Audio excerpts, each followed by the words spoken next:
One of the greatest challenges in prayer is that we think that we do all the talking. Have you ever been around somebody who does all the talking and you can't get in a word edgewise? How do you feel when you sit there and listen to it the whole time? Now my question is, how do you think the Father feels when you think that prayer is a one-way conversation with you doing all the talking? Let me tell you what I've learned in my short life. The greatest seasons of prayer I've ever had were when I responded to God's voice.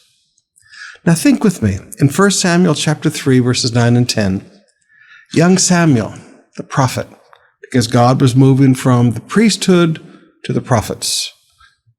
Eli was the last of the priests. Samuel began the prophets. God began to speak to Samuel as a boy. And the funny thing is, he slept in the holy place. He slept in the tabernacle. He slept in the presence of God, which blows my mind already. But one night as he was sleeping in God's house, God spoke to him. He didn't know, he kept thinking it was Eli calling for him, but it wasn't. Finally, Eli figured it out and said, "This is how you answer, Samuel. When you hear God call your voice, say, 'Speak, for your servant is listening.'" It's not hard when God begins to speak to you.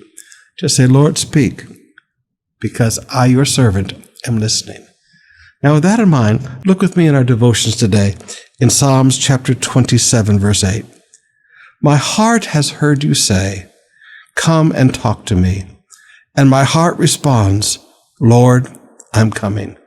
Wow, I love how the New Living puts that. My heart has heard you say, "Come and talk with me." Not talk to me, talk with me. My heart responds, "Lord, I am coming."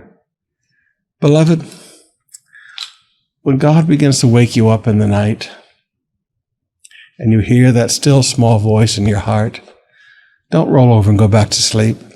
Get up and talk to him. When in the early hours of the morning, God's voice touches your heart, get up and talk with him. Sometimes it happens on an airplane and I go hide in the toilet for a little while and spend some time in prayer. The most beautiful times in prayer, the greatest times of revelation and understanding passages in the Word, were when God initiated. Learn to respond in prayer and listen.